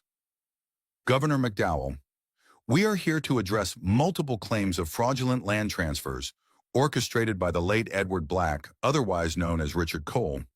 We will also review the circumstances of John Ferguson's death insofar as they relate to these land disputes. His voice echoed in the hall. He turned to Matthew. Governor Judge Callahan, please present your findings. Matthew stepped forward, summarizing the evidence: Ferguson's ledger, the forged deeds, the confessions extracted from Cole's own men before they died in the Dryfield shootout. He introduced Charlotte as a primary witness, detailing how her property was among those illegally seized. When Charlotte took the stand, every gaze locked on her. She spoke calmly, recounting how Cole targeted her land for rumored silver deposits, how Ferguson had tried to warn her, and how her revolver was used to frame her for his murder. She explained the final confrontation in Dryfield, concluding with Cole's confession in front of multiple witnesses before he tried to shoot Jenkins. A robust murmur spread through the assembly. One of the council members, a stern-faced man named Elijah Hayes, leaned forward. Hayes, Ms. Hudson, you say Cole confessed to forging your signature, but you don't have any recorded statement, correct? Charlotte shook her head. Charlotte, he didn't put it in writing, if that's what you mean, but we have Ferguson's letters and multiple statements from townsfolk who overheard him brag about it. Hayes pursed his lips, unimpressed. The line of questioning felt adversarial, possibly protective of certain vested interests. Hayes, in short, we have circumstantial evidence and your word. There's no question Cole was a criminal, but the direct link to these so-called forgeries remains tenuous. A wave of frustration rolled over Charlotte. Another official, a kindly woman named Evelyn Trask, spoke up. Trask, given the magnitude of this conspiracy, it seems we have more than enough cause to void all questionable deeds, including Ms. Hudson's. A ripple of agreement moved through the crowd. The governor nodded, tenting his fingers thoughtfully. The hearing took a recess, during which Charlotte drifted into the hallway. She was approached by a well-dressed man in his late 50s with a polished walking cane and a gold watch chain. He tipped his hat with an air of old-world courtesy. Man, Ms. Hudson, a pleasure. My name is Franklin Willis, an associate of the Montana Business Council. Charlotte eyed him warily. Willis, I wanted to congratulate you on helping bring that rogue Cole to justice. Truly. But I also wanted to propose something, an arrangement that might benefit both parties. She folded her arms. Charlotte, I'm listening. Willis, I understand you have some prime acreage. With the silver deposits rumored beneath it, the railroad could run a spur line that would triple the value. Our backers would be more than happy to pay a fair sum, much higher than you'd get trying to mine it yourself. Charlotte stiffened. This was exactly the type of deal that had fueled Cole's corruption. She stared at Willis's smug face, feeling a surge of distaste. Charlotte, I'm not selling. Not after what happened. Willis's veneer of politeness tightened. Willis, Ms. Hudson, we believe in free enterprise. But be careful. The tribunal might be more inclined to favor you if you show a willingness to cooperate with legitimate business interests. Her glare hardened. Charlotte, is that a threat? He raised his hands in feigned innocence. Willis, merely a reminder that the governor's final decisions can be influenced by how amenable you are. Sometimes compromise is wise. He turned and walked away, leaving Charlotte seething. The system that bred men like Cole was still alive and well. Later that evening, Charlotte found Matthew in a small reading room adjacent to the main hall, examining documents by lamplight. She related her encounter with Willis, voice trembling with anger. Charlotte, they're still trying to bully me into selling. Even after Cole's downfall. Matthew put down his pen, eyes dark. Matthew, I'm not surprised. This is bigger than just one criminal. Cole was just the dirtiest piece of a larger puzzle. He tapped the table absently. Matthew, be cautious tomorrow. Some council members have alliances with men like Willis. They might try to twist the hearing to their advantage. She nodded, a grim set to her mouth. Charlotte, so what do I do? Matthew, stand your ground. Present the truth. And if they try to threaten you, we can push for a public inquiry. The territory's newspapers would have a field day exposing corruption at the highest levels. A spark of hope ignited in Charlotte's chest. She realized that even if the system was flawed, shining a bright enough light on these schemes could force changes. Later that night, as Charlotte left the government building, she noticed two burly men loitering near the lamppost. She recognized them as the same type who attacked her and jailed mercenaries for hire. Her heart pounded. She clutched her satchel tighter, slipping into a side street. They followed footsteps echoing ominously on the cobblestones. Charlotte glanced around for an escape route. The alley was deserted at this hour. She reached for the small derringer concealed under her shawl, cursing that she didn't have a more reliable firearm. Man number one, quietly, Ms. Hudson. We just want a word. She spun, aiming the derringer at them. Charlotte, stay back. The second man sneered. Man number two. If you're smart, you'll mind your testimony tomorrow. A lot of folks are tired of you poking your nose where it doesn't belong. Charlotte's finger itched on the trigger, but killing them would only escalate matters. She stood her ground, daring them to come closer. Charlotte, I can scream. The marshal's office is around the corner. They scowled, seemingly weighing the risk. Finally, the first man raised his hands in mock surrender. Man number one, we're done here. Just remember our words, Missy. They backed away into the shadows. Charlotte exhaled sharply, adrenaline coursing. She had no doubt these thugs were sent by the same power brokers behind Willis's offer. They were trying to muzzle her testimony or scare her into submission. Dawn came too soon, and the tribunal reconvened for what was expected to be its closing session. The tension in the air was palpable. Governor McDowell arrived in a stern mood, flanked by Hayes and Trask. Matthew, stoic and focused, sat with his notes neatly arranged. Charlotte stood at the front again, bracing herself for a barrage of questions. A hush fell as Hayes cleared his throat. Hayes, Ms. Hudson, you claim full ownership of the disputed acreage. The council acknowledges that the forged deed in Edward Black's name is null and void. However, we must also consider the territory's interest in expanding the railway. He eyed her pointedly. Hayes, the council proposes a compulsory purchase of your land at fair market value to be determined by an official survey. This is known as eminent domain. A murmur rippled through the audience. Charlotte's eyes blazed. They were trying to do legally what Cole had attempted via murder and fraud. Charlotte, with respect, I refuse to sell. It's mine, passed down from my husband's estate, and I intend to keep it. Hayes stiffened, annoyance flickering in his gaze. Hayes, then you'd block progress for the entire territory. Before Charlotte could retort, Trask interjected. Trask, if Ms. Hudson doesn't wish to sell, we should respect her right unless there's a pressing public necessity, something that I'm not convinced exists here. Hayes glowered at Trask, then turned back to Charlotte. Hayes, the territory has the final say in matters of public interest. Governor, we require your decision on whether Ms. Hudson's land can be seized for the railway or not. All eyes shifted to Governor McDowell. He steepled his fingers, reflecting on the arguments presented. Charlotte felt her pulse quicken. This was it, the moment that could determine if she kept her land or was forced out. Matthew rose from his seat, addressing the governor. Matthew, Your Excellency, I must remind the tribunal that Ms. Hudson was a victim of an elaborate criminal conspiracy aimed at illegally seizing her property. To now use eminent domain would in effect reward the conspirators' original intent. We have not established any genuine public necessity for the land, only potential profit for private investors. He paused, letting his words sink in. Matthew, if the territory genuinely needs that route, there are alternatives. A new survey can be commissioned to bypass Ms. Hudson's property or negotiate in good faith.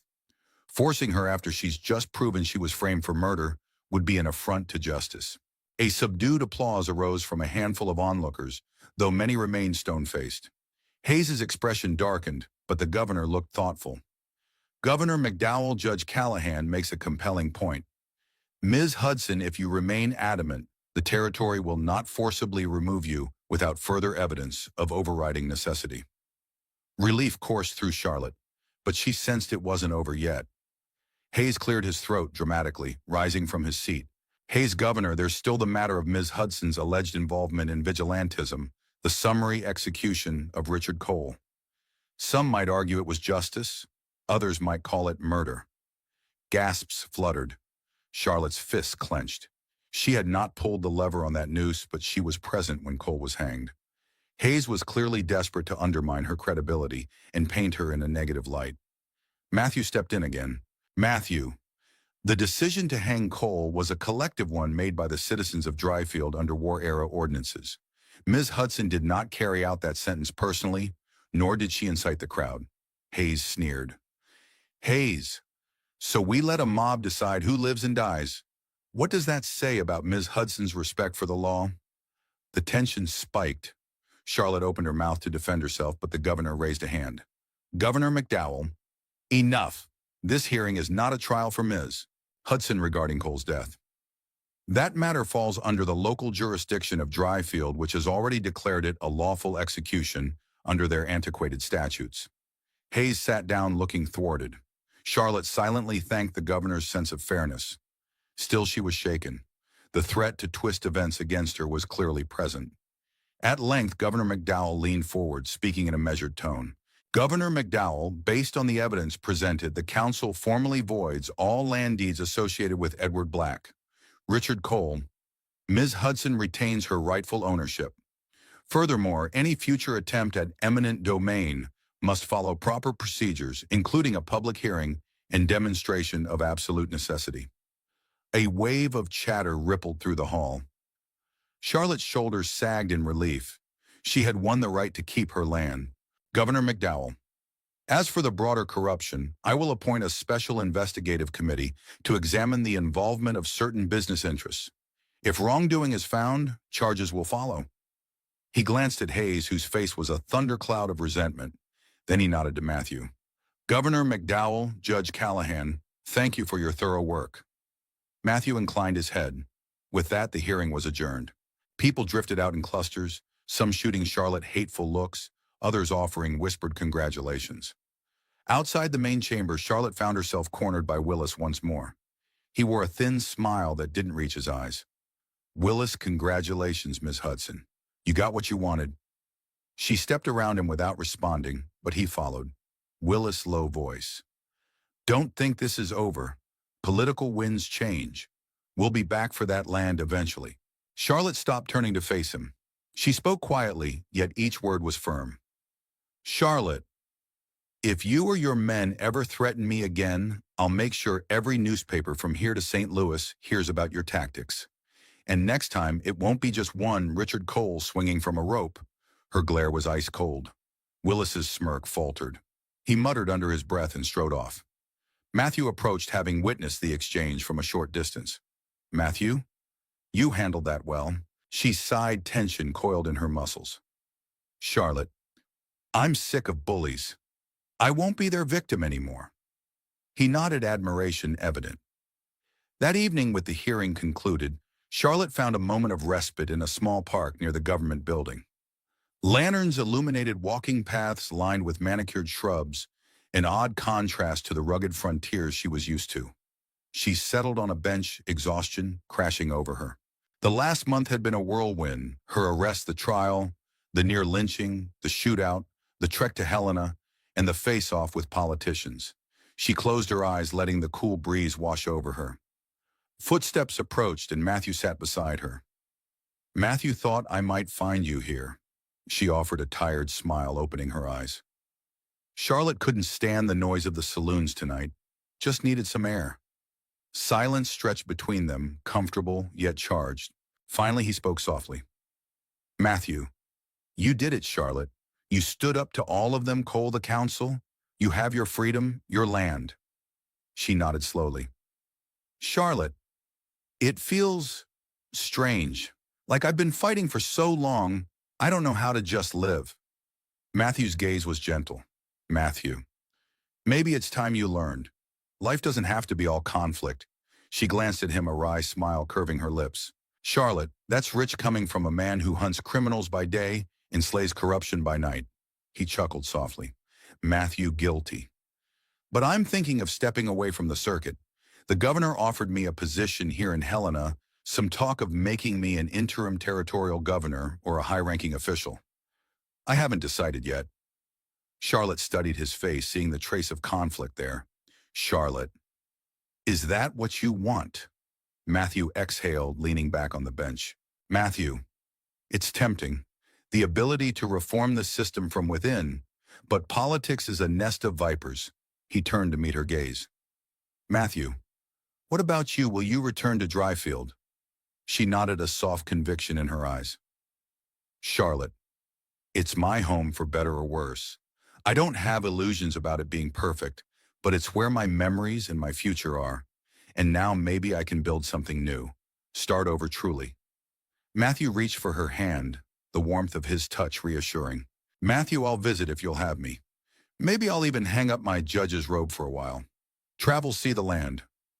They shared a moment, the closeness stirring old feelings. Yet both were cautious, scarred by life's trials. The next day, Governor McDowell requested a private audience with Matthew. In a spacious office lined with books, he poured 2 glasses of whiskey. "Governor McDowell, Judge Callahan, your expertise and courage have impressed me. I want to offer you the post of acting territorial governor. My term is ending soon, and we need a man who can steer Montana through the transition to statehood." Matthew took the glass, swirling the amber liquid thoughtfully. "Matthew, that's quite an honor, sir, but it's a heavy responsibility." McDowell nodded solemn. "Governor McDowell, true. It involves forging alliances with business interests, balancing public good with private enterprise. Some of those alliances might conflict with your personal convictions. But that's politics." Matthew's mind raced. This was the pinnacle of his career power to enact real change. Yet the knowledge that he'd have to rub shoulders with men like Willis made his stomach turn. "Governor McDowell, think it over. If you accept, you'll have the authority to shape land policies, ensure fairness, and see that folks like Ms. Hudson don't get railroaded again." McDowell downed his whiskey, placing the empty glass on the desk with a decisive click. "Governor McDowell, we need strong men in office, not just in the streets." Matthew left the office with his head buzzing. The proposition was equal parts thrilling and daunting. He found Charlotte later that afternoon, preparing to depart Helena for Dryfield. They walked together along the boardwalk outside the inn, her horse ready to be saddled. "Matthew, the governor, wants me to take his place, at least temporarily. I'd be the de facto power in Montana." Charlotte's reaction was a mix of pride and worry. "Charlotte, you'd make a good leader, but it's a cesspool of corruption. You know that better than anyone." He sighed. "Matthew, that's why I'm torn. I could do a lot of good from that seat, but I'd also be mired in deals and compromises. Maybe I'd lose myself in the process." She rested a hand on his arm. "Charlotte, if anyone can keep their integrity, it's you. I won't tell you what to do, but—" She paused, sincerity in her eyes. "The territory could use someone like you. And if it becomes too much, you know you can always find me in Dryfield." He smiled, touched by her faith in him. "Matthew, thank you. They stood close for a moment, the bustle of the city swirling around them. Finally, Charlotte mounted her horse, adjusting the reins. "Charlotte, I'll head back now, see what shape Dryfield is in. Don't be a stranger, all right?" Matthew nodded, stepping back. "Matthew, safe travels, Charlotte. I promise I'll come see you soon, no matter what I decide here." She tipped her hat, a confidence set to her shoulders. Then she rode away, blending into the traffic of stagecoaches and wagons that clogged Helena's busy streets. Over the following week, Matthew mulled over the governor's offer. He pored through law books, met with political allies, listened to the pleas of homesteaders who sought fair representation. The possibilities seemed endless, but so did the pitfalls. One evening, he sat in a dimly lit reading room, turning over a photograph. The same one he'd carried for years, a younger him beside Charlotte, both grinning after a successful bounty hunt. How life had changed since then. Yet the bond remained stronger and deeper after all they had survived. He made his decision. To the surprise of the Helena elite, Matthew declined the position of acting territorial governor. In a concise letter to McDowell, he expressed gratitude for the offer, but stated his desire to remain on the judicial circuit, focusing on ensuring fair trials and investigating corruption cases throughout the territory. Excerpt from Matthew's letter: "I believe my contribution lies not in high office but in the honest application of law. My recent experiences have reinforced the importance of direct action against injustice rather than political negotiation. I respectfully decline the governorship." Governor McDowell, though disappointed, publicly praised Matthew's integrity, labeling him a servant of justice. With no further reason to stay in Helena, Matthew packed his belongings. However, before returning to the circuit, he made a detour back to Dryfield. Riding into Dryfield at dusk, Matthew felt a strange wave of nostalgia. The place looked the same: dusty main street, a handful of shops, the old saloon with its squeaky sign. Yet it felt different, no longer overshadowed by the tensions that once gripped it. He headed straight for Charlotte's homestead. The sky was streaked with pink and orange as the sun set behind rolling hills. Her cabin glowed with warm lamplight. He knocked softly on the door, heart thumping. Charlotte answered, surprise lighting her features. "Charlotte, Matthew. I didn't expect you so soon." He removed his hat, stepping inside as she motioned him in. The cabin felt cozy, a small fire crackling in the hearth. The air smelled of fresh bread and the faint aroma of coffee. "Matthew, I decided the political life wasn't for me. Figured I'd come see how you're doing." She smiled, genuinely pleased. "Charlotte, I'm all right. Been mending fences, literally and figuratively. A few folks in town are still uneasy, but it's quieter now that Cole's gone and the land scam is exposed." He glanced around, noticing small improvements: a sturdier table, new curtains. It seemed she was reclaiming her home in earnest. "Matthew, it suits you, this place. A real sense of peace." She nodded, her smile tinged with humility. "Charlotte, it's simple, but it's mine. No one's taking it from me again." They sat at the table and she poured him a cup of coffee. Steam curled into the warm air. After a meal of stew and bread, they talked well into the night, sharing news of Helena's final verdict, the rumored expansions of the railroad, and old memories that no longer felt so painful. By the time the fire dwindled to embers, they had covered a decade's worth of unspoken thoughts. At one point, Charlotte ventured a quiet question.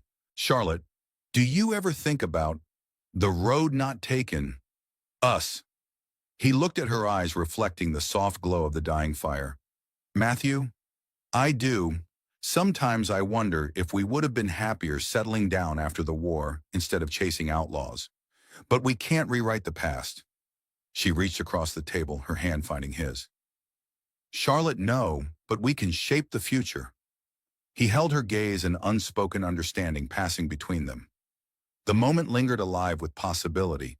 Just then, a thunderous knock rattled the cabin door. Charlotte and Matthew exchanged alarmed looks. She moved to retrieve her rifle from the corner, while Matthew drew his revolver. Voice outside: "Charlotte, Hudson." "Come out now." They recognized the voice. George Hargrave, the slick man from the Montana Business Council, who once approached Matthew in Dryfield Street. Matthew cracked the door open, muzzle first. Hargrave stood there, flanked by 3 armed men. He looked furious. "Hargrave, we had a legal agreement with Cole for the right to survey your land. Now you're refusing all contact. That's unacceptable. Charlotte stepped beside Matthew, rifle aimed steadily. Charlotte, that agreement died with Cole. You have no claim here. One of Hargrave's henchmen spat on the ground. Henchman, we can still negotiate, or we can force the issue. Matthew's jaw tightened. Matthew, this land is legally hers. The territory voided Cole's deeds. You want to challenge that? See a judge in Helena. Hargrave sneered, gesturing to his men. Hargrave, we have our own brand of persuasion. Might doesn't always make right, but it sure helps. A standoff. Charlotte and Matthew stood behind the threshold, firearms trained on the intruders. Hargrave's men kept their hands on guns, eyes glinting with menace. Charlotte, this is private property. You step 1 foot closer and you won't walk away. A tense silence enveloped them. The only sound was the creak of the porch boards under Hargrave's weight. Moments ticked by, heavy with threat. Then unexpectedly, the rumble of multiple horses approached. A group of Dryfield townsfolk, some with rifles, others with shotguns, appeared on the trail leading to Charlotte's cabin. At the forefront was the newly recovered Sheriff Jenkins, still limping but resolute. Beside him was Horace Green, the old rancher who'd lost his land and regained a portion after the tribunal's rulings. Jenkins, we heard rumors these men were riding out here. Figured you might need a hand. Charlotte's heart lifted. These were the people who once suspected her of murder. Now they stood by her side, ready to defend her rights. A flicker of gratitude passed between her and Jenkins. Hargrave and his men realized they were outnumbered. Their bravado wavered. Slowly they backed toward their horses, guns still drawn. Hargrave, this isn't over. Jenkins, it's over for tonight at least. With that, Hargrave and his goons mounted up and galloped off, disappearing into the darkness. Relief washed over Charlotte. She lowered her rifle, stepping out onto the porch. Jenkins approached, leaning heavily on his cane but smiling. Jenkins, glad we got here in time. Charlotte nodded, appreciating the irony that she and Jenkins, once at odds, were now allies. Charlotte, thank you, Sheriff. All of you. Horace tipped his hat and the small posse behind him nodded in solidarity. One by one they dispersed, leaving Charlotte and Matthew alone under the star-draped sky. Matthew, looks like the town is finally standing up for itself, and for you. She laughed softly, a joyous sound that echoed over the silent fields. Charlotte, maybe there's hope after all. They returned inside, setting their firearms aside with a shared sense of relief. The cabin felt warmer, the future a shade brighter. Several months passed. Dryfield continued its slow evolution, shaped by new business ventures and a growing sense of unity. Hargrave's faction tried a few more legal maneuvers, but each was rebuffed by newly written territorial guidelines, ensuring fair land practices. Guidelines Matthew had helped draft before leaving Helena. Charlotte thrived on her land, now free to cultivate the fields, raise livestock, and possibly even explore the silver deposit rumor if she chose. She no longer lived in fear. The nightmares of war and the heartbreak of losing her husband felt distant, replaced by a renewed sense of purpose. Matthew returned periodically on the judicial circuit, presiding over honest trials that corrected small injustices. Each visit brought him back to Charlotte's cabin, where they'd share a meal, laughter, and the unspoken promise of something deeper. One crisp morning, he arrived with a traveling bag and a determined glint in his eyes. Matthew, my circuit duties are light for the next few months. Thought I might spend some time here.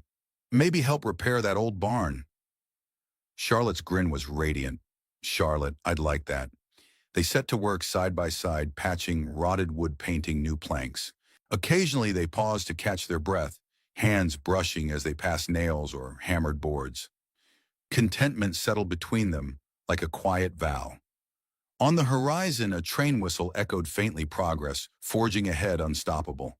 But on this land now rightfully hers, and in this moment, they had found peace. The West was changing the world, marching on. Yet for Charlotte Hudson and Matthew Callahan, the fight for justice had given them a new beginning. And though the bench where judgments were passed had seen blood and death, it also bore witness to redemption. The memory of those who fell, Ferguson, Cole, and countless unnamed others, remained a silent testament to the hard-won truth.